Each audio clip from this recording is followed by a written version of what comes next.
So I'm going to set up the final stage, Sean, and that is if we believe that the dynasty is coming to a close for Alabama, whether it's this year, next year, soon, then what programs do we think are in a position where they either are now or are trending to be the potential replacements? And so when I think about college football and I think about the dynasties and the programs that are considered the best programs, I've always felt that there's always like 4 to 5 more often than not, like programs that are in that conversation.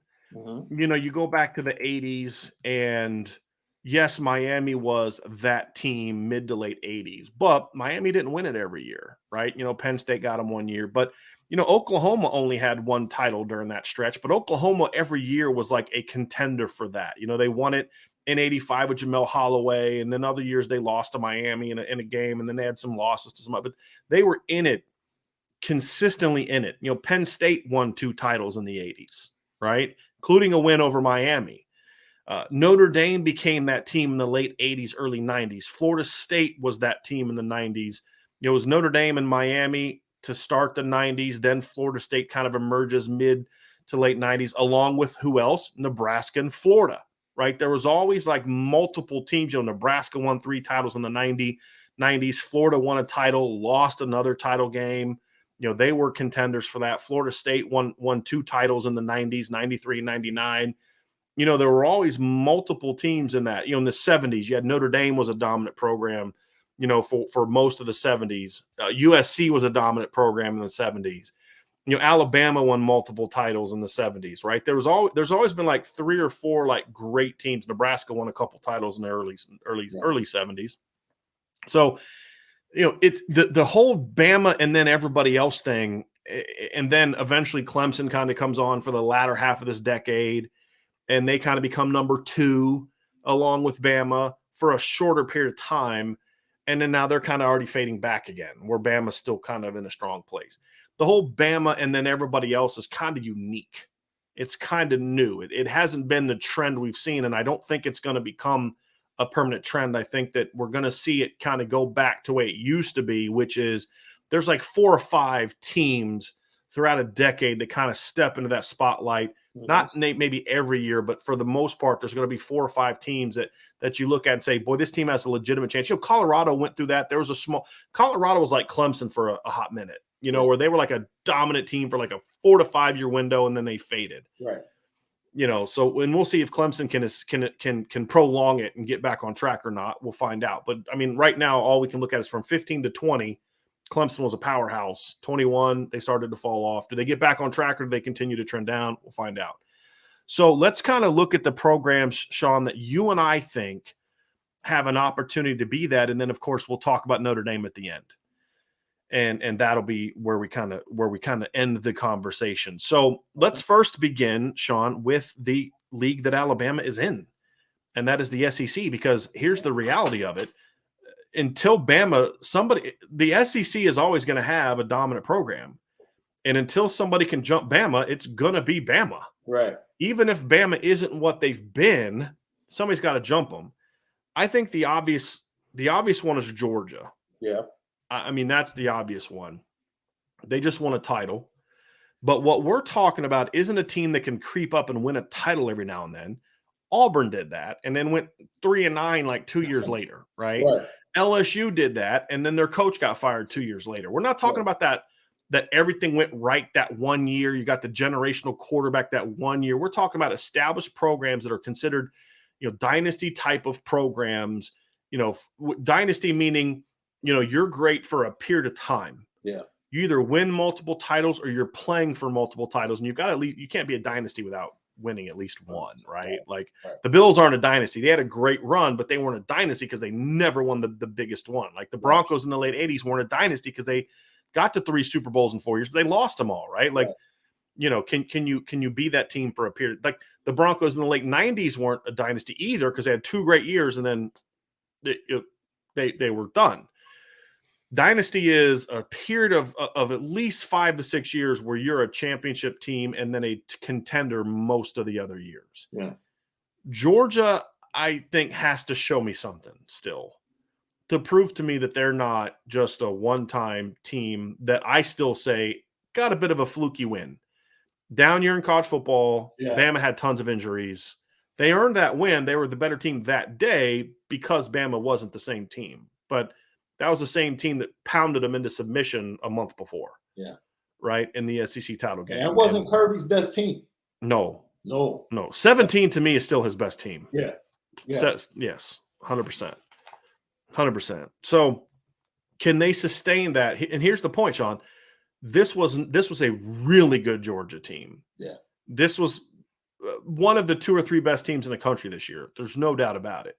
To your point, they don't beat 2020 Bama. It's not even close. They don't have a chance against 2019. Do you really think Stetson Bennett is going to beat Joe Burrow in 2019? Do you think Stetson Bennett and that team, that offense is going to beat Clemson in 2018? No, they don't. No way. Clemson in 2016? No, they don't. I don't even think they beat their version of themselves in 2017, if I'm being honest with you. That's all. No. So not with those running backs, no. But here's what Georgia has done. They have recruited extremely well for a number of consistent years. That's step number 1 to being a dynasty. You can win a title with that 1 or 2 great back-to-back classes, but if you don't continue it, you're a one and done and you're gone, right? Yeah. They've recruited extremely well. They've recruited pretty balanced classes for the most part. Mm-hmm. They have recruited extremely well in the trenches, which is important. Quarterback recruiting to me is the biggest question mark for them. I think they got lucky this year with Stetson Bennett. I'm just going to be honest with you. It was a down, which we said before the year. It's going to be a down year in college football. Bama had some injuries, and we've made that case. You're not going to consistently win titles with a Stetson Bennett quarterback. No. Who is that guy going to be? Is it Brock Vandergriff? Is it going to be somebody else that they've signed, in recent years? Is it someone they're going to sign moving forward? Yeah. Quarterback is the one position that if they don't get that figured out, I don't think they're going to be a dynasty. I think they're going to be a really good team, but never a team that you really think like, gee, yeah, they're going to go win it. Because they were on the verge of becoming Clemson, like before the titles. Because they would have these really good teams and then like lose to 4-8 South Carolina, right? And lose to some team, you're like, what the heck? And then get kind of pounded in some of the bigger games. I mean, LSU pounded them in 2019. They choke games away to Alabama, right? Blowing 2-3 touchdown leads to Alabama, right? Like they were becoming what Clemson was, a better version of what Clemson was pre-Deshaun Watson, right? Right. And then they broke through this year and got it done. Do they go back to that? Or do they keep going? To me, it's going to come down to quarterback. They've got to figure something out at quarterback. That's, to me, the big question mark for Georgia. And because, to be honest with you, I think Kirby Smart's a great recruiter. He has a lot of help. I think Kirby is a guy, to me, that is a good motivator.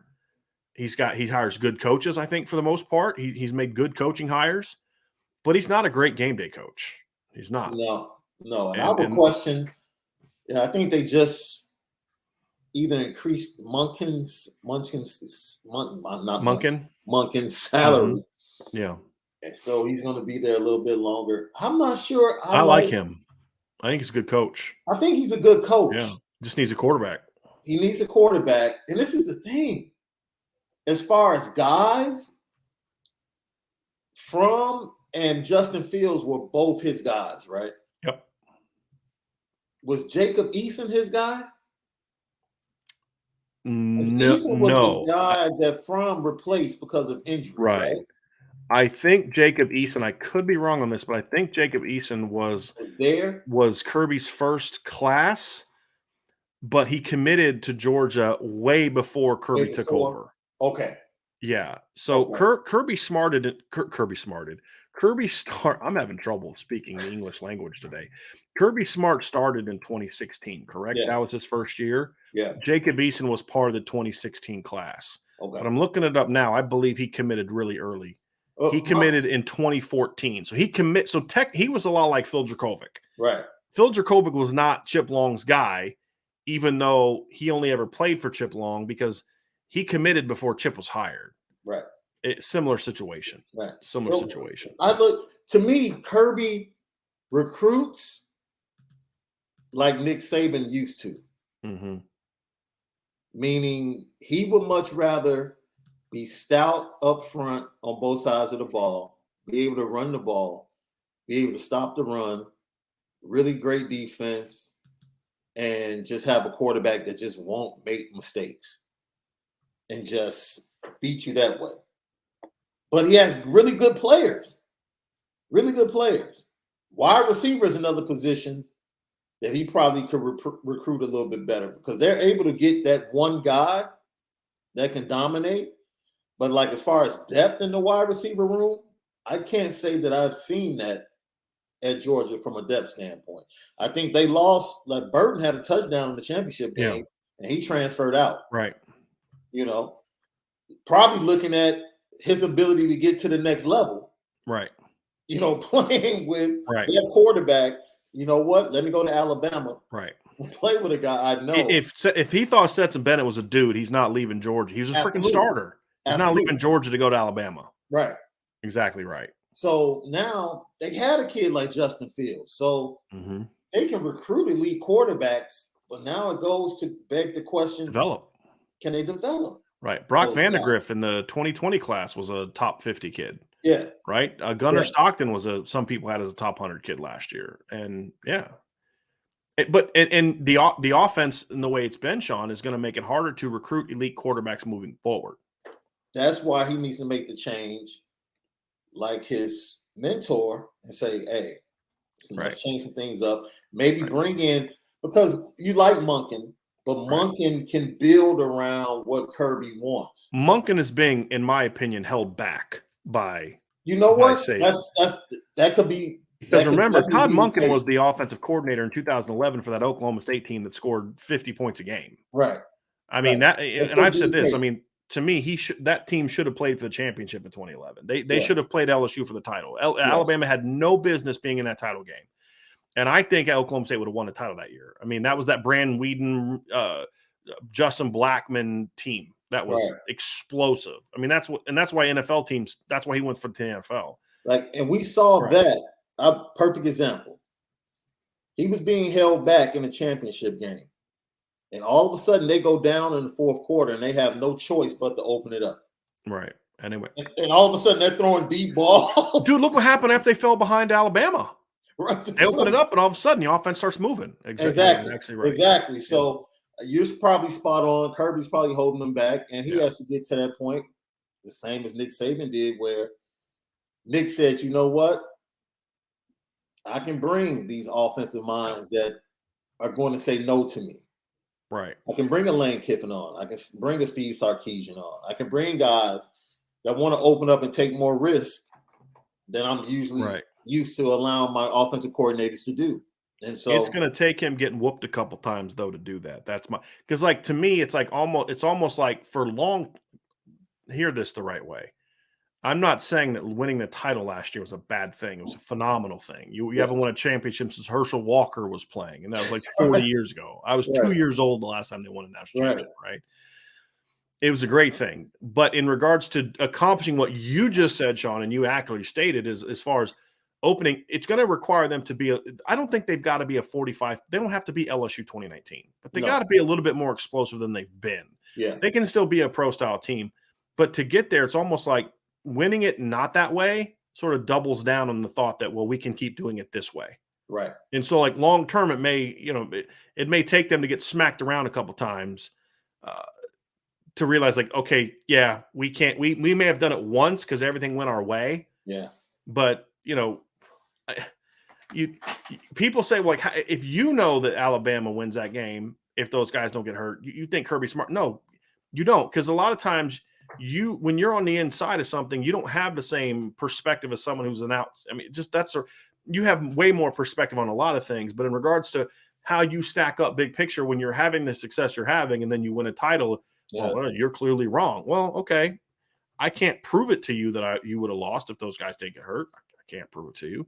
The best thing I can do is say, look what happened in the conference title game. Got your freaking butts kicked. Yeah. You know what I mean? And you couldn't cover Jamison Williams the first quarter half of that game. No. I mean, not at all. Let's not act like, you were out there, whooping them from jump. So it's going to require, in my opinion, for Georgia to remain to replace Bama. Right? That's the goal, right? Is to replace Bama. To me, it's going to require him to open things up a little bit and to be able to land and develop a top quarterback. That's going to be the key. And so outside of that, Jamison Williams had 4 catches for 65 yards in basically a quarter and a half of football. Yeah. That's it. I mean, come on now. And he had 7 catches for 184 yards and 2 touchdowns in the conference championship game against Georgia. Yeah. He was on pace for a similar performance. Yep. So Georgia's there. I am very curious to see what happens with Billy Napier at Florida. And Ryan brought up a team yesterday that could potentially have a say in this whole thing. And the point is, it's not that these teams are necessarily going to be the next dynasties, but could they be good enough to keep Georgia from being that next dynasty? And that is Florida with Billy Napier and Tennessee with Josh Heupel and what they're doing. And so that to me is going to be a very, very interesting aspect of this whole thing, Sean. Tennessee is my sleeper on my list. Yeah. Tennessee is my sleeper on my list because they're doing you can't overlook the job they're doing in recruiting. Yeah. They have their quarterback. And he did a phenomenal job developing Hendon Hooker last year. Yes. Oh, absolutely. So I'm looking forward to seeing Hooker and how he further develops, how he looks. They have the quarterback of the future. They got a chance to land a couple of 5-star wide receivers, some really good wide receivers in the 23 class. And then in the state of Tennessee in 2024 and 25, there's some really good talent. I mean, there's some kids, you just go look at Caleb Beasley and, his friend at linebacker. They both are in the 24 class. Edwin Spillman, right? Edwin Spillman. Yeah. And Notre Dame's in on both of those kids. Both of those kids can end up at Tennessee. Mm-hmm. Like the state has a lot of talent. And as we talked about yesterday, Sean, is they're a state away from Ohio. Yeah. They're a state away from Indiana. Mm-hmm. They border on the state of Virginia. Yep. I mean, they're kind of right in that unique centralized area where they can go north and south and get players and still be considered a local school. Yeah. And there's not a lot of people who can do that. Really, I mean, they're the only one that can really do that. Yeah. So, yes, I agree. Tennessee and Florida emerging are very interesting. Now, there's 2 ways to look at it. Number one is their emergence is something that hurts Georgia. The other way of looking at it is their emergence forces Georgia to open things up, and then that makes Georgia the dominant team. Yes. Correct. Either Kirby's going to be stubborn and they're going to be really good, but they're just it'll look a lot like the SEC East did back when Philip Fulmer and Steve Spurrier were battling it out. Yeah. And Georgia had some good teams back then, but it was like they kind of beat each other up a little bit. You know, Tennessee would knock off Florida some years. Florida would knock off Tennessee some other years. I mean, big reason why Peyton Manning never won a national championship is because of Florida, Steve Spurrier in Florida, right? And then there was other years where Florida had a chance to compete for a title, but they couldn't because they got beat by Tennessee. Yeah. And the T. Martin year obviously was one example of that. So, I think that the East I will not be surprised if in 3 to 4 years the best division in the SEC is the East. Because I'm going to say this, I think the SEC West is vastly overrated. I think LSU stinks. I think Ole Miss is limited. I think Mississippi State is limited. I think Arkansas is limited. I don't think Auburn has a great coach. I think they have a very mediocre coach. And I think that A&M is a team that will never be a legitimate title contender with Jimbo Fisher as their head coach. He's just not that guy, in my opinion. Because he can't do at A&M what he did at Florida State, which is just out-talent 12 opponents until you get to the title game. Right. Fall behind Auburn 17-0, but you're still so much more talented than them that you can just kind of overcome it. Yeah. And you're fresh because you've basically, steamrolled a crap conference your whole year, which is exactly what happened in 2013 when he won it at Florida State. He is more the guy that they sleptwalked through 2014 and they got their brains beat in by Oregon. That's Jimbo to me. when they got to the college football playoff. Yeah. That's Jimbo to me. That was in a Rose Bowl, right? Right. Correct. And he's just not that guy. Yeah. So I look, and that's to me what's prolonging Bama's dominance has been the fact that the SEC West is vastly overrated. We hear, oh, it's the best conference. No. It's not. It's an overrated conference. You know, it's like last year. Oh, A&M preseason top 10 team. Yeah, 8-4. Okay, go. Good job there, guys. You know, 8-4 football team. And it just is not a team that I look at and say that's not a great. I would venture to say the trio, and you might not. You know, look, Ohio State, Michigan, and Penn State. That three, and you look at the production. And I know you really don't love what's been done at Penn State. Well, the last couple of years, 3 years ago, the conference I would have had because 3 years ago, because Michigan was coming along like 15 and 16 to 18. Yeah. And then you had Penn State was in the Cotton Bowl a few years ago. My issue with Penn State is the last 2 years, they have fallen off of a cliff. They've gone 11-11, right? But he had 3 out of 4 years. They were a 10-plus win team. Yeah. So could the Big Ten East get there? Yes. Well, now Harbaugh's got to Michigan State again, right? If Mel Tucker can keep doing what he's doing, if Penn State can kind of show that the last 2 years was just a weird, you know, like it was like if Sean Clifford doesn't get hurt against Iowa this year, I think they beat Iowa, and then maybe who knows what that does to the rest of the year, right? I mean, and then the COVID year before that. I'm not a big James Franklin fan, but the thing I loved about what he did in 2020 was he did a terrible job getting his team ready to start that year, but they could have easily folded like Michigan did, but they didn't. They won like their last 4 games. Yeah. Right. Yeah. I give him credit for that. Right. Yeah. But he's got to recruit better at certain positions, quarterback being one. Well, they just went out and got a quarterback that I'm a big fan of, and Drew Aller. Now you got to develop him. Right. You've got to show me that you can get more out of the talent, because the one thing about Penn State, Sean, is they have talent. The biggest issue for me with James Franklin is, number one, he's an even worse game day coach than Kirby Smart. So fact. Yeah. The other problem is he has not, like Kirby, the part of Kirby that I don't like is game day.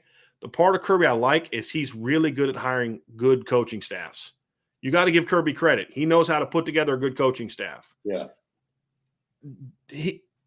James Franklin has not been able to do that. He had like that one great hire with Joe Moorhead, but some of his other decisions with offensive coordinators have been very shaky. Very questionable. Very shaky. And that's a big question mark for me. Now, I think he made some good hires this offseason. We'll see. He got the guy from Texas. We'll see what he can do there. We'll see what they can do on defense. But Penn State's the key to what you're saying. Penn State's the key to making that happen. Then, of course, Michigan's got to show that 19 and 20 were flukes, that he's back to being the guy he was from like 15 to 18. Yeah. Right. And then Mel Tucker's got to say, hey, look, we may not be a 10-win team again this year, but we're surging. We're getting back. We're going to make it hard. That's one thing I've said historically. If you go back and watch their games against Ohio State since James Franklin has been there, he's given Ohio State the most trouble since consistently. Consistently. Even his bad teams. Tough game. Yeah. They gave him a good game in 2020. Yeah. That was competitive for a while. Yeah. Because he's a great motivator. His team, I have rarely seen. There was one game in 2020, I think it was against Maryland, where they didn't want to be there. I mean, that team was just so unprepared to be there. But again, that wasn't an anomaly season because of COVID and everything else. And they went out and got blasted by Maryland, lost to Nebraska, got blown out by Iowa. Yeah. And I'm like, they quit. Yeah. But then they went out the next week and beat Michigan at Michigan. Then they went out and beat Rutgers. Then they beat Michigan State convincingly. Then they beat Illinois convincingly. Like, you know what? He was able to rally the troops, whereas Michigan, when things went south for Michigan just folded. Yeah. And then, basically, I still believe they ducked out of the Ohio State game. I think they ducked out of the Ohio State game, in my opinion. But,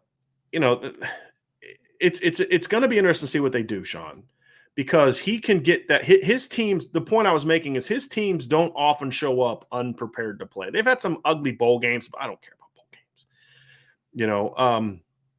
I just look at it and say, like, even Michigan State last year, they lost by 3 points to Michigan State. They lost by 9 points at Ohio State. You know, they've got these really ugly losses. 4 points to Michigan in the close game. Right. You know, and then they got this ugly loss to Illinois in overtime last year, just for no reason. I mean, if you beat Illinois, which is you lost at home to Illinois, and if Sean Clifford doesn't get hurt against Iowa, all of a sudden Penn State's 7-0. Yeah. And now they finished the year 9-4 or whatever, and now we're having a different conversation about Penn State than we did. So yeah, I think the Big Ten East has a chance to become the dominant conference, and the other conference that has a chance to become that is the SEC East. Yeah, because Georgia was able to beat Bama last year. Florida, I think, will be better, and they weren't. It's not like they were terrible for a long time. They were in the SEC title game two of the last 3 years, right? Yep. And then you look at Tennessee's emerging, and one of the most underrated and not discussed enough coaches in all of college football is Mark Stoops. That dude has 2 10-win seasons at Kentucky in the last 5 years. Yes. He is doing a good job. And again, another guy that has shown that he can hire good coaches. Mm-hmm. He makes good hires. And so Missouri, we'll see what they can do, but that's a program that should be better. If they hire the right coach, they can quickly ascend. Yeah. But you've got the 3 that we talked about, the big boys, and then Kentucky. Yeah. That has a chance to become a really, really, really strong division if Heupel can build on the success he's had, and if Billy Napier can be that guy at Florida. Those are undetermined. We're not saying they're there now. Yeah. But if those guys are what we think they are, and Kentucky can keep Mark Stoops there for a while, the East has a chance to supplant the West, in my opinion. Because I look at the West and I'm like, other than Alabama, none of those I don't have respect for any of those programs. To be honest with you. They're overrated every year. You're talking about coaching bloodlines with Heupel and Mark Stoops, which goes back to Bob Stoops and Heupel being a part, literally on the field, being a part of the resurgence of Oklahoma football, and knowing how to establish that and recruit and win. He did it at Central Florida. You can tell he can develop quarterbacks. That right there, and how it bodes well for future recruiting at that position for him, gives him an upper hand on Kirby Smart and Stoops, who are defensive guys. Like when you're the head guy and you can show, hey, look, you come here, I'm going to develop you. Look, you'll get better. I've done it everywhere. Right? Look at the kids I developed in Central Florida. Look at the kid I just developed Hooker on last year and how much better he is. Now look at Nico. How he's going to be. Right. I think if I were to choose between those 3 teams, I might lean Josh Heupel in Tennessee right now. 3 teams is in Florida, Kentucky, and Tennessee. Yeah. Well, they have more built-in advantages than Kentucky. Oh, and Kentucky is good because of the job Mark Stoops is doing. But Kentucky's I don't disagree with you just said. I'm adding on to the whole SEC. Do you think Stoops stays at Kentucky? I mean, I think there's some things in his background that are making it difficult for teams to justify hiring him. Yeah. I've heard there's some stuff from Florida State and some other times that it's like why teams aren't looking at him because he's not hardly getting even sniffed. So I think that may be by default. I don't know how true that is, but I mean, he's turned down. I mean, we haven't heard his name mentioned anywhere. I mean, even when the Florida State, Florida State hired Willie Taggart and Mike Norvell over Mark Stoops. Yeah. So clearly there's something there. And that's Tennessee's benefit. But Tennessee's coming off a recruiting class that, according to Rivals last year, was ranked the 13th best class in the country. Yeah. I mean, like he's bringing in talent. That's the thing. He's producing first-round draft picks. So you had the Josh Allen kid a couple of years ago. You had the linebacker last year for the Washington team.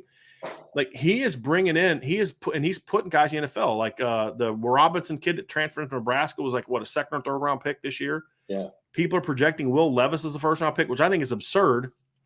But I think it speaks volumes to the job that they did last year. That people actually think that football team, or that quarterback is a first round pick. That says a lot about the job that he's doing because he was a kid that Penn State didn't even allow him to throw the football. Yeah, they didn't even allow him to throw. He just going there and run. Yeah. And so Missouri had the number 15 recruiting class in the country last year, according to 24/7 Sports. So I think the East is ascending, And I think the West is where the hype is. Yeah. But I don't think the ascending programs are not in the West, in my opinion. They're in the He could East. be waiting to replace Ferentz. Maybe. At the place he played. Yeah, Could maybe. be. And although Ferentz wants his kid to be that guy. So Yeah, we'll see how that goes. Yeah. So Big Ten, Sean, I think Ohio State is there. I think they are a team that has a chance to be that dynasty team. I don't think they are one right now. It's been 7 years since they won a title. Mm-hmm. But they're close. I think they're close because, I mean, they played in the title game 2 years ago, got blown out. They've been in the playoffs, college football playoff in what? They made it 14. They made it in 16.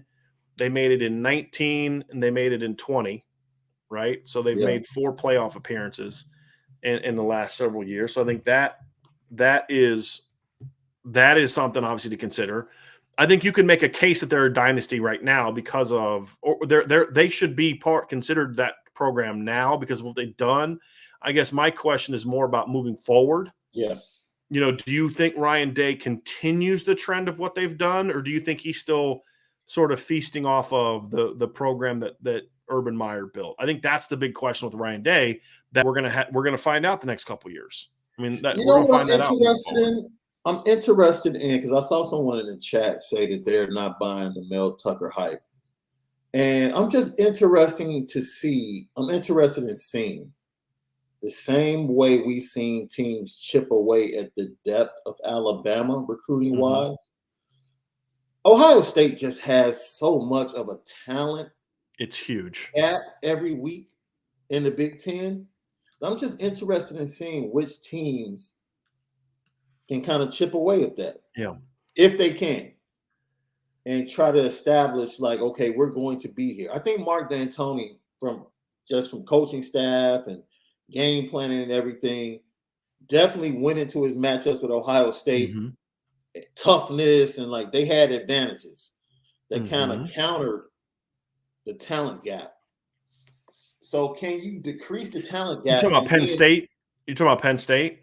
No, I'm talking about like what Michigan State was able to do against Michigan State, yeah. And I would say Penn State's a different example. Because I think Penn State actually is the closest to Ohio State in talent. Yeah. They're just not coached as well. And it's not like Penn State in these games haven't had offensive players and offensive. Penn State's the one team in the Big Ten that can say we're the closest to Ohio State talent. I mean, you go look at the NFL draft, and they've produced high draft picks, combine. Absolutely. You know, they've had stars, Saquon, Micah Parsons. I mean, they've had dudes. They've had better talent than anybody else in the Big Ten not named Ohio State. Yeah. Michigan State never had the top end talent during the D'Antonio run that Penn State has had the last few years. That's why I thought the Iowa secondary was so overrated, because if you go watch that Iowa Penn State game, Penn State's wide receivers were running wide open all day. They just didn't have anybody to get the ball to them.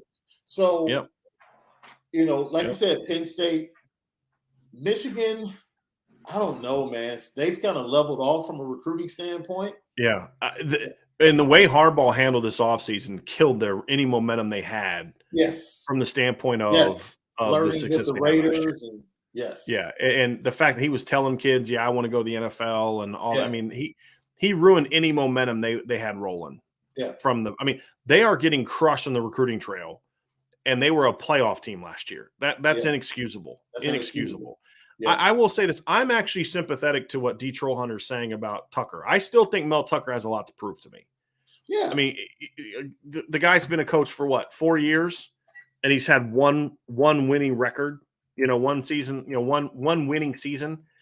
Now, I think part of that is because he was never anywhere long enough to where he could build that. He's been a head coach for 3 years, and he's gone 5-7, 2-5, and 11-2. He's got to show that he can build that. But the thing that I found unique about Michigan State last year, Sean, is D'Antonio's staff did a great job of doing two things. Yeah. Number one, they cleaned up in the state of Michigan during a time when Michigan was down. Yes. And they dominated Michigan in state.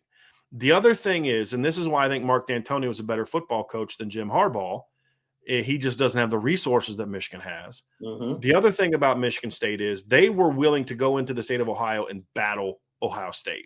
Yeah. They lost the majority of their battles, and they won a couple. But what they would then do is they would battle for those kids, but then while they're doing that, sneakily kind of go find this kid in Ohio that nobody's ever heard of and then get him, and then all of a sudden the kid turns out to be a good football player. Yeah.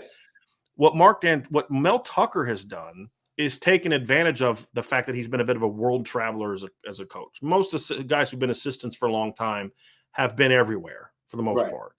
Mel's coached out west. He was at Colorado before getting the Michigan State game, his job and things like that. He's kind of been all over the place as a coach. He's coached the Bears. He's coached Alabama, the Jaguars, the Browns, LSU, Ohio State. He's kind of coached all over. You look at Michigan State's recruiting class last year, which finished 23rd according to Rivals, which is decent for Michigan State. But they went all over the place to get kids. They signed a 4-star running back from Nevada. They signed a 4-star quarterback that I like a lot, Caton Hauser from St. John Bosco in California, who I like. Obviously they got plenty of Michigan kids. They got a kid, Jerron Glover, who I like from Florida. They got Jack Nickel, a tight end from Georgia. They got another tight end from Arizona. They got an offensive lineman from Georgia and Alabama. They got an offensive lineman from Colorado. They went up to Minnesota. They got a DN from Georgia. They got another DB from Florida. They got two. I mean, they got like 6 kids from Georgia last year. Now, again, these are not kids that they beat Georgia for. Right. But there in a state like that, there's going to be these 3-star kids that those big schools don't want that you turn into a good player. Right. So I think those are the keys to me that when you look at this program, if they can do that, then they have a shot to be a contender, which then, but again, I don't view them as a team that's going to be a dynasty. I want to get back on track to the dynasty aspect of it a little bit.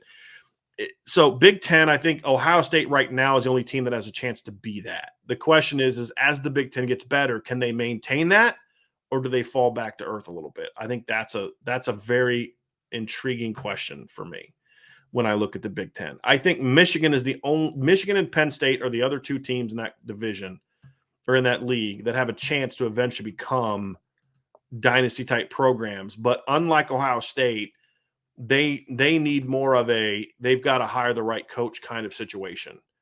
They don't have the same inherent, because here's the reality of it. This used to not be the case. When Joe Paterno was really rolling, Penn State could match Ohio and anyone else for talent. Yeah. That's not the case anymore. Ohio is still producing a ton of big-time players, and Pennsylvania's not. And Michigan recruits a ton doesn't recruit a ton. They recruit really good players, but not the depth that Ohio does. Ohio is still a significantly better foot. It's by far the best Northern football state. Yeah. It's significantly better than Pennsylvania. It's much deeper than like you could take the top 5 kids from Michigan most years and stack them up against the top 5 kids from Ohio most years. Not all, most, but then there's a huge drop off after that. Yeah. And so I think there's built-in advantages that Ohio State has that those other programs don't. You can have a John Cooper who can have a lot of success at Ohio State, but a similar John Cooper at Michigan does not have the same level of success because it's harder there than it is Ohio State. Ohio State is a program where you got to really be a bad coach to not win there, right? The question is, though, can you be a championship coach? And I still think Ryan Day has a lot to prove in that regard. Now, I think the moves he made this offseason show me that he's not Lincoln Riley, right? Because the change he made on defense. I think he understands we got to run the ball and we got to play better defense. Yep. But wanting to do that and then getting that from your team are 2 completely different things. He's got to show me that. Yeah. He's got to show me that. Penn State, I'd say right now, is probably the next best shot the Big Ten has. Because all my issues with James Franklin, number 1, Penn State is a better coaching hire away from that. Or 2, James Franklin figuring it out. Because the biggest, if James Franklin simply just makes better hires, I think Penn State's in a better position. Agreed. In my opinion. Because they are so much closer to the bigger states, the states that produce big-time athletes, Maryland, D.C., Virginia, Jersey, than Michigan is. And I think that James Franklin's a better recruiter than Jim Harbaugh. Yeah. So that is going to be that's my area. And to me, Jim Harbaugh and how he handled this offseason has pretty much I just don't see them getting to that next level with him as the coach. But Michigan is a lot like Notre Dame in that they are the right hire away from quickly getting back on track. That's the one thing I'll say about Michigan. Take my anti-Michigan bias aside, Sean. if Harbaugh is to leave, let's just say let's say Michigan goes 10-3 this year and some NFL team hires Jim Harbaugh, or he decides to retire. Yeah. They are, if you hire the right guy, away their version of Marcus Freeman, whatever the case, from being having a chance to get there. Because I do think Michigan has the resources. They have the prestige. And somebody said this in the chat yesterday. I would argue from a pure brand standpoint, not program. There's a difference between your program. Bama has a better program than Notre Dame. They do not have a bigger brand than Notre Dame. No matter what Bama people want to say, Notre Dame is still the biggest brand in college sports. Yeah. Right? And we can agree on that, I think. I would argue that Michigan has the biggest brand in the Big Ten. They don't have the best program, but I still believe they're the biggest brand. Michigan can still go everywhere in the country, and you're like, okay, that's Michigan. And not to the degree that Notre Dame does, but they're the next closest thing in the Midwest to Notre Dame in that regard. That's why I sit there and say that Michigan, if they hire the right guy to replace Harbaugh, can get back on track. I just don't see that happening anytime soon because I don't think Harbaugh is going to go anywhere. I don't think any NFL teams are going to hire him, and I don't think Michigan has the stones to fire him, not after going to the playoff this past year. That's because Michigan, as well as Notre Dame, has a pretty darn good on-the-field and off-the-field package to offer young men. They flat out do. So that works with the young men, that works with the families. Right. And parents look at you need the right guy to sell it. You need the right guy to sell it. Absolutely. And I also think that the thing that's hurt Michigan too is their leadership from an institution standpoint has been pretty piss poor for several years. Yes. And they kind of lucked into the Juwan Howard thing, in my opinion, with just the timing of it, in my opinion. But you look over the years, Michigan's made a lot of bad hires over the last 20 years. Going back to basketball, replacing Steve Fisher with Brian. What was the guy's name that replaced Steve Fisher? It was Brian something. I can't remember the heck of his name. And then they hired Tommy Amaker, because they were trying to become the Harvard of the Big Ten. Yeah. And Brian Ellerby. That's who replaced Steve Fisher. And then he got him in trouble, and then they brought in Tommy Amaker, and he made him a respectable program, but they weren't as serious. I mean, they were like a Harvard. Fit. Yeah, he's a bad fit. Tommy Amaker is at the best school that Tommy Amaker can be at ever. I mean, the perfect place for him and what he wants to accomplish as a basketball is Harvard. It's Harvard. And that's why he's had the success he's had there. And then you go out and you make a great hire in John Beilein, right? And that worked out well. And then, you kind of luck into when he leaves, you kind of luck into the Juwan Howard situation. Right. Because you have a former player who's in the NBA and all that other kind of stuff. And then football, Lloyd Carr leaves and they replace him with Rich Rodriguez, which is one of the worst fits I have ever seen in coaching. And then you replace him with Brady Hoke. So there have been a lot of bad hires at Michigan, and they're two prominent sports. And so to me, I don't feel like your president just gets let go because of some shadiness. And he was a guy that tried to, he was the primary culprit in trying to sabotage the 2020 season for the Big Ten. Right. Their president was the main driver of cancel football. Yes. And then he hates Harbaugh because Harbaugh and his team stood up to that, which props to them, the leadership that those kids showed that year. So, to me, and I'm not a Ward Manuel fan, to be honest with you. I don't think he's a strong AD. I just don't. Yeah. So I don't think they have the infrastructure in place from a leadership standpoint. But if that changes, Michigan has a chance to quickly jump up, whether we like it or not. That's just the reality of it. Right. I agree with that. And I think the run they went on post-bowl with Carr, Mallory, and Carr, it's like, okay, his disciples. Yeah.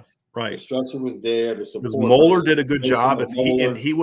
Moeller did a nice job. If not for the drinking, he would have been there longer. Like you said, Lloyd had them good, won half a title, right? Half a title. Let's be honest, half a title. Because Nebraska won the other half. Yeah. But yeah, that's it. And I don't see any teams in the West are capable of being a dynasty team. I don't. Yeah. Now they're really good programs. I mean, Nebraska could be really good. Minnesota could be a quality team. Iowa, Wisconsin, but no dynasty. If Wisconsin ever got a star quarterback, Wisconsin would dominate the West. Well, in its current form, yes. Jim Leonard can coach the Yeah. hell out of defense. And I think Nebraska as a program, forget the specifics of who's there now, can be a very good football team. Yeah. They're not there now, but No. in theory, they could be that. Yeah. Right. And so, but right now, yes, if they go out and land a top quarterback, Wisconsin could be really good. And I still, we talk about this, I still think Malik Zaire should have gone in 2016, should have gone to Wisconsin, not Florida. Yeah. But that's another conversation for another day. So Big 10, we talked about. Big 12, no. And the reason that I purposely left Texas and Oklahoma out of this conversation because they're going to be in the SEC soon. Yeah. And I don't think either one of those teams are capable of becoming dynasties in the SEC. Texas would be the only one that maybe can, in my opinion. But with Oklahoma's will not be a dynasty program. They can't be in the SEC what they were under Bud Wilkinson and Barry Switzer and Bob Stoops in the Big 8, the Big 12, and such. I don't think they can. I don't. I don't know if you want to speak on that, No, Sean. Yeah, Texas is the only one that has a chance, in my opinion. And heck, the conference is about to go through so much of a transition in a couple of years with Texas going to the SEC along with Oklahoma. Yeah, we can just go out west. Yeah. Like we can just bypass Big 12 and go to the Pac-12. There's two teams in the Pac-12 that I think have a chance to become those programs, and only one I feel great about. I think Oregon has a chance to be a really good team that it can occasionally, with the right quarterback, make a title run. Yeah. Like we saw in the 10-14 where they made the title game in 2010, which I thought was a down year in college football. They took advantage of that. Yeah. And the Pac-12 stunk a little bit. And then 14, they were a really good football team. They went up. I mean, Ohio State was red hot at that. I mean, Ohio State was on fire. I mean, they beat Wisconsin. They beat a top 15 Wisconsin team 59-0. They physically spanked Alabama in the second half of that game. Like just physically beat Alabama up, you know, and and just Oregon didn't have a chance. But that was a really good Oregon football team. Yeah. I think Oregon's got a chance to be a really good team. I don't know if Oregon's a team that I believe can be a consistently great team, especially if the Pac-12 is good. That's what we don't talk about enough. The Pac-12, when Oregon had their run of 5 years, had two good teams in it. That's it. Oregon and Stanford. That's it. USC wasn't good. They had a year here, a year there. They weren't a dominant program. Oregon wasn't doing all that stuff when Pete Carroll was there. No. But they were a good team, right? Oregon had some good teams under Mike Bellotti during that stretch. Right. I mean, the Joey Harrington years, I still think, what was it? What was the year? Was it like 07? They had a quarterback, Sean, and I'm for the life of me cannot remember his name. And I thought that team, there was what was his name? I'm going to look up this kid's name because this is going to bother me. They had a quarterback that was Dennis Dixon. They had a team with Dennis Dixon. Yeah. That was the 07 team. Right? The 07 team. No, that was Darren Thomas. Darren Thomas in 2010. The 07 Oregon team, I felt if Dennis Dixon doesn't get hurt, I think they'd have had a shot to play for the title and win it. Because I think they'd have got in over LSU. Because they were rolling along that year until Dennis Dixon got hurt. And that hurt them. Like they lost to Cal early, and then they were at one point in time they were like 8-1. Yeah. And climbed up to let me see where they were. They were ranked really high, and they were rolling, man, in 07. And if you remember, that's the year that LSU won a title with 2 losses. They had climbed up to number 2, Sean. They climbed up all the way to number 2. When did he get hurt? Was it towards the end of the season? It was late in the year. Yeah, they played Arizona State. They won back-to-back top 10 games. They beat number 9 USC, and then they beat number 6 Arizona State in 07. Mm-hmm. They went out and played at Arizona, who was not good that year, and when Dennis Dixon got hurt, they just fell apart. They lost to Arizona on the road. They lost to UCLA on the road, and then they lost to a Mike Stoops 5-7 Arizona team. They lost to a 6-7 UCLA Carl Durrell team, and that was actually a decent Oregon State team. They lost 9-4, but they lost at home. Yeah. And I mean, that team was good. Remember, that was the team that beat Michigan 39-7. Yeah. Remember? Because sadly, they contributed to Notre Dame getting destroyed by Michigan the next week. Because Michigan had just lost to App State, and they were reeling, and Oregon destroyed them that next week, 39-7. Beat a decent Art Briles Houston team early in the year, 47-27. And you know, like I said, that team was good. But again, when you lose a quarterback and go from title contender to losing to Arizona, UCLA, and Oregon State, it says a lot about your program. That you don't have that same depth of talent. Yeah. And the point is I think that's who Oregon is, more so than a truly dominant team that can go through every year and say, we'll play anybody, anywhere, and we think we can beat you. I just don't know if they can ever get to that. It's too far away. The West Coast doesn't produce the same type of talent it used to, and a lot of those kids don't want to stay on the West Coast anymore for a million different reasons. And I just think it's harder for teams out West to consistently build it. And I'll say the same thing, USC. USC is the other dynasty contender out West. But if they make changes to the transfer portal, it's going to make it a lot harder for USC to stay a contender. Can you name a single California offensive lineman that is recruitable for Notre Dame? There isn't one. Not in 2023. Not 2023. And that's the whole point. They're still producing quarterbacks and skill players, but they're just not. You used to basically almost be able to build your roster with California kids, and that's not true anymore. No. It's not true anymore. And so I just think it's harder for a West Coast team to win for a lot more reasons than kickoff times on ESPN. Yeah. There's a lot more fundamental problems that until those change, it's going to be harder. But I'll say this. That's why I think USC is the only team in the West Coast that has a chance to become a dynasty, because USC is the one team, in my opinion, that can consistently recruit anywhere if they have the right coach. Oregon can to a degree. Oregon can steal a kid from Florida. You know, they've been able to do that. But like USC can consistently recruit Ohio kids, Jersey kids, Florida kids, if they're rolling, if they're good. And that's the key. You know what, though? Oregon is like every recruit tells every other recruit, yo, you have to at least take an official visit to Oregon. Oregon's going to be a great visit. Like, it's rarely someone goes to Oregon and does not have a really good time. Right. But most of them don't still pick Oregon. Right. They won't. Right. But it's like, go take the visit. Like, you're definitely going to enjoy yourself. So, right. And for me, the foundation under Bellotti was go grab California kids, right? The kids that UCLA used to get, because UCLA was down. Let's go get the kids UCLA used to get. All right, that can't get in onto USC squad. Let's get those kids, and then let's go get the JC kids, and let's fill 2 of the top 100 players. And now we've got a team. That was like how they kept recreating the roster. Mm-hmm. And speed. Like, they were at the forefront of the change, especially offensively and defensively, with going away from thumpers at linebackers and getting faster up front, getting faster on, and being innovative in their offense.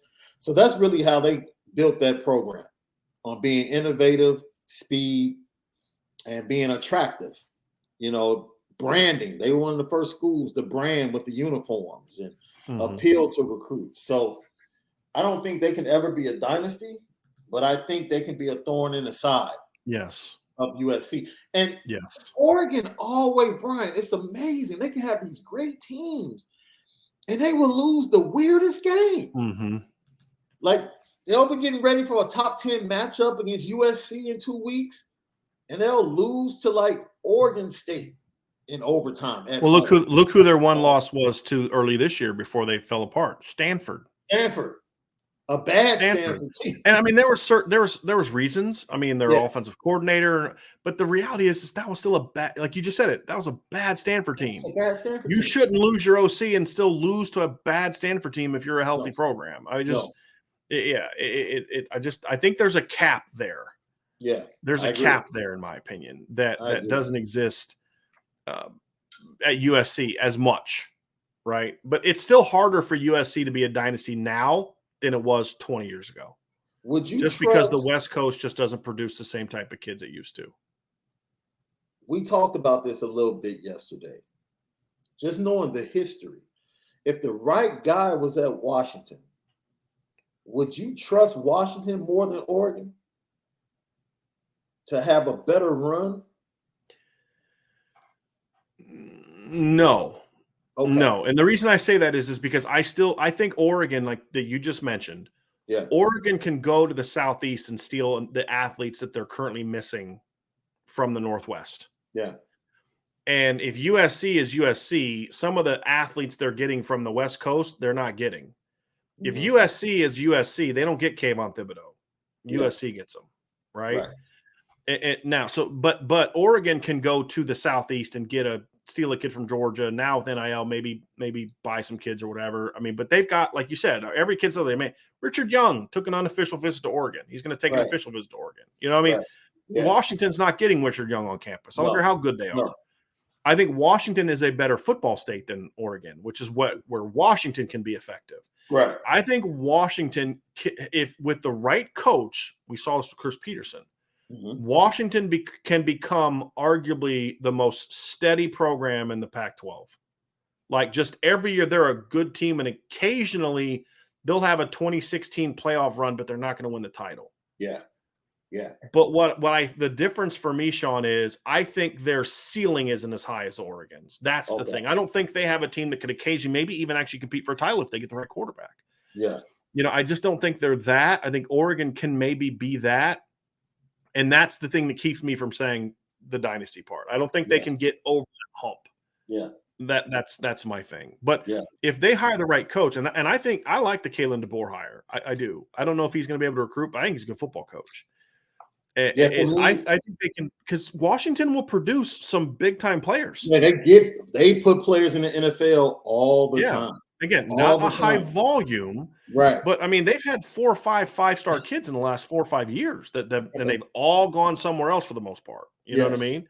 Yes. And so look at Notre Dame. I mean, Tobias Merriweather and Jaden Lamar. I mean, those are kids that if Washington can start keeping those kids in state, then they can start being a consistently 9-10 win caliber team. I just don't think there's enough out there for them to be. And Seattle's not what it used to be either, right? I mean, there's a lot going on in Seattle that makes it not as an attractive a place that you want to send your child.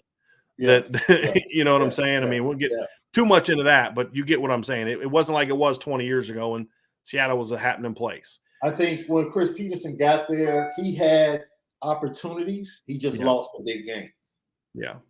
If they had a quarterback against Alabama, they played Alabama tough in that semifinal game. Yeah, and they had speed on the outside. I mean, Dante Pettis and on the outside, they just didn't have the quarterback. Yeah.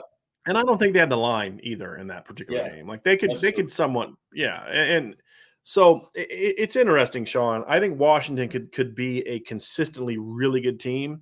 Mm-hmm. I just have doubts that they can kind of get over that hump and become a title contender. There's 2 teams I want to talk about, Sean, and we've wrapped this up because we're way longer than what I thought we're going to be, and I did want to answer a couple questions here before we got out of here. But the one question I have for you is, can Miami get back to being the U? Can they? Not will they, but can they? I think that's the first question that needs to be addressed. I think they found the right guy. Okay. So theoretically, you do think Miami still has a chance to be that program? Okay. I do. I think they found the right guy, and I think they found a guy that was out on the West Coast and had to recruit a totally different region than Miami was used to, which is as long as we control the state of Florida, we're good, right? And that mindset doesn't work anymore. You have to be able to recruit nationally if you're Miami. And I think to a degree, but you have to be able to go into the state of Texas. I mean, when Miami was like at their peak, they were going to get, top players out of the state of California to come down to Miami. They were getting kids from modern day to come to Miami and play, like a DJ Williams. So De La Salle. Yeah, De La Salle. Yeah, I'm sorry. Which was the modern day of that time. Right. So you get those kids to come that usually they would go get DMs from Texas. Yeah. So I think him going to Oregon kind of opened up certain avenues from a recruiting standpoint and gave him a different mindset that when he came back to Miami, he brought a different plan. And he fully had, because he played, he has the full support of the alumni base. The same thing that's going on with Marcus Freeman and Notre Dame former players is the same thing that's going on with Miami players. Players that had not come back in a long time because of the administration. Because of things that were going on with the administration. And I think the administration has kind of been put in between a rock and a hard place where they've kind of been forced to say, you know what, we have to support this football program much more. That's the question mark for me. Yeah. But this is the question, and I asked this question to a couple of guys that I know that are alumni from Miami. You guys are no longer the biggest show in town. Like, Miami football was always the big ticket in South Florida. Now you have the Heat. You have the Dolphins who are getting better. Now, how do you bring that same attention? The Heat. The Heat now are very popular. Yeah. So that's going to be a challenge. And then being in the ACC, they could go on a run in the ACC. Right. They could. Here's why I think if Miami has the right leadership, and again, it's not about football. I mean, if this happened to Lou Holtz in the 90s. Absolutely. If your administration does not support you, you have a cap on how good you can be. And that's what hurt Lou Holtz. He had to fight against a program or he had to fight against an administration that didn't like the fact he wanted to build an elite program. Like that's the reality of it. And Miami's dealt with that. I mean, go watch the U thing with that clown president that they had back then. And that Tad, right? Like, first of all, your name's Tad. Like, don't even get me started on that, right? But Sean, the thing about Miami is Miami is in a completely different universe than USC. Because right now, for the last decade, people have been fleeing the state of California. Absolutely. Right now, Florida's in a situation where growth is ridiculous. Insane. Especially and people are flocking to the state of Florida. Yes. I mean, so it's a completely different universe than what USC is going through and what the West Coast is going through just from a population shift. Yeah. And so that helps keep that ability to go recruit. You can still predominantly recruit the state of Florida. Now, what I'll say it's harder to dominate the state of Miami. Now, I'm using that phrase purposely because that's what Howard Schnellenberger, basically, that was his philosophy. We're going to dominate the state of Miami, which they basically called like Orlando on down, the state of Miami. I mean, we're going to dominate this region and we're going to get every kid we want to get from there, basically. Yeah. And for the most part, they did. I mean, Notre Dame came and stole Derek Brown, but they didn't lose many of them, right? Right. But when you look at it, that talent is still there. That's the difference for Penn State. Penn State can't dominate the Northeast basically only and put together the same kind of teams they could in the 80s. Yeah. They have to leave the region. Notre Dame has to leave the region. Ohio State has to leave. Miami doesn't have to for much. Yeah. They can selectively go out to California and Texas and get a DJ Williams as opposed to needing 7 or 8 players from those regions. Right. They can recruit Louisiana up to the Carolinas and down and basically fill 95% of their roster. Yeah. And so if the administration will support them, I think Miami can get there. But I'm not as sold on it now as I was in the 80s and 90s because there's still some things working against them. You've got to drive over about an hour to go to a home football game from campus. It's still a small campus. It's still a private school. It's still an academic-oriented school, which sometimes can mean maybe your fan base isn't as rabid as the kids that go to school at Ohio State. It's definitely not as numerous as those other schools. Yeah. It's easier for other schools to come into the state of Florida and get kids than it was, 30 years ago. Yeah. And so, but I still believe if Miami wins, they will recruit. Yeah. And if they hire the right guy, and that's where I think the final piece for Miami is not a team where just anybody can be good. Miami's a team that they need to hire the right guy. And to your point, I do think Mario Cristobal has a chance to be that guy. Manny Diaz was a bad hire. Yeah. Said it at the time. It was a bad hire. Mario Cristobal is a good hire. I agree. He's a good hire. Do you have to leave, Sean? No, man. My leg went to sleep. So okay. We've been talking for almost 3 hours. I know. My legs were like, hey, stand up. So I'm just getting the blood flowing. Let's wrap up with Notre Dame. Okay. Because this is the one I think people care more about now. Right. Can Notre Dame be a dynasty like they were even not even just the 70s and the 40s and the 20s and 30s, but can they be a dynasty in the way that they were in the Lou Holtz era? Because I believe, and I don't know if you agree with me on this, I believe that if the college football playoff existed in the 80s and 90s, Notre Dame has at least one more title. I comfortably say one more title. Because I think a case could be made, and you and I discussed this, a case could be made that maybe they don't win it in 1988. Because they'd have had to play Miami in a rematch, and it would have been tough to beat that Miami team twice. Right. But my counter argument is, but then the same thing would have happened in 89 in the reverse. Right. They would have beat Miami in a rematch in the playoff. Right. So 88, 89, you win one of them. Because I'll still contend 88 might have been the best team that Notre Dame had. 89 was the most talented team that Notre Dame had. And I think that they probably would have won they would have won a title in 93. I think they would have beat that Florida State team again. Like the difference between 89 and 90 in 90, the difference between Notre Dame versus Florida State in 93 was greater than the difference between Notre Dame and Miami in 88 and 89. Those were two pretty even teams. I think Notre Dame was significantly better than Florida State.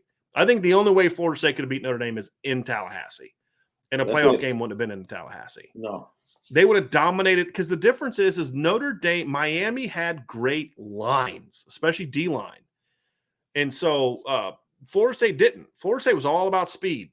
I mean, they had some great linemen, Walter Jones, they had some individual great players. They never had great lines on offense. And then they would have some great defensive ends, but you could push them around. They were built on speed. Notre Dame could push them around. Yeah. So I think Notre Dame wins 2 titles. Maybe a third. I mean, you could get into that, but I mean, that's pushing it. I think they certainly win 2 titles, but they have some very, very, very good football teams, in my opinion, Sean. And, so can Notre Dame be that again? Where when you go 10-1-1, or in this instance, 10-2 in a season with the players that Notre Dame had in like 1990, for 92, for example, that's considered a disappointment. You still finish 4th, right? Yeah. But I'll say this. Like that 94 team, maybe they make the playoff if there's a playoff. I mean, they finished 5th in the AP poll, but the AP wouldn't have been the ones doing the ranking. Right. So those are the things I think about, Sean, is can Notre Dame be that again? Can they be that team again? Yeah. And if so, what needs to happen to do it? That's the question. So number one, I think you and I both have the same answer. The answer is yes. They can be that team again. Yep. But what needs to happen to do it? I think the first step was already taken. You need a dynamic. Lou Holtz was a dynamic head coach. Dynamic. Ara Parseghian was a dynamic head coach. Yep. Frank Leahy. I mean, Newt Rockne. The only coach to me that won a title and wasn't a dynamic head coach was Dan Devine, from what I'm told. But he still was a really good football coach who had success at other programs. You need the right head coach. I think they got it. At least from a recruiting and a dynamic personality standpoint. Whether or not he can coach at that level, we'll find out, right? We'll find that out. But I do believe Notre Dame can be that program, but you have to hire someone who knows how to go on the road and recruit and can be dynamic and really sell, because Notre Dame in 2022 is not Notre Dame of 1990. There's a lot of the game has changed, college football has changed, demographics have changed. You're not getting Rocket Ismail and Ricky Waters out of Pennsylvania anymore, which makes it harder. You've got to now go down to Florida, California, Texas, and find that kid more often than not. Yeah. And so you need an even more dynamic head coach now as a recruiter even than you needed even then. And so people talk about Chad Bowden's the new Vinny Serrato, and I agree. But that doesn't work if you don't also have Marcus Freeman as your head football coach. Absolutely. As great as Chad has done, it works because it's the combination of Chad and Coach Freeman. Yeah. That's the key. Yeah. In my opinion, that's the key.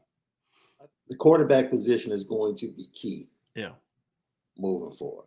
Mm-hmm. It's going to be very key, especially if we're talking about sustained excellence and trying to measure up to what Lou Holtz was able to do. The game was different. And we talked about this. You know, if you really take a look, 93 and 94, Lou Holtz was opening up the offense and recruiting totally different offensively, you know, and the plan he had for Jarius Jackson, you know, you're trying to get me fired up today, man. You're going to bring up Randy Moss and he wasn't bringing in Randy Moss to hand the ball off 50 times, right? Brian. Exactly. You know what I mean? You start seeing the screens, middle screens to the tight ends and the screens to the wide receivers on the outside. He saw the change coming in college football, and he was starting to adjust to it. And Notre Dame would have kept things going if not for the issues with administration and some other things in his health.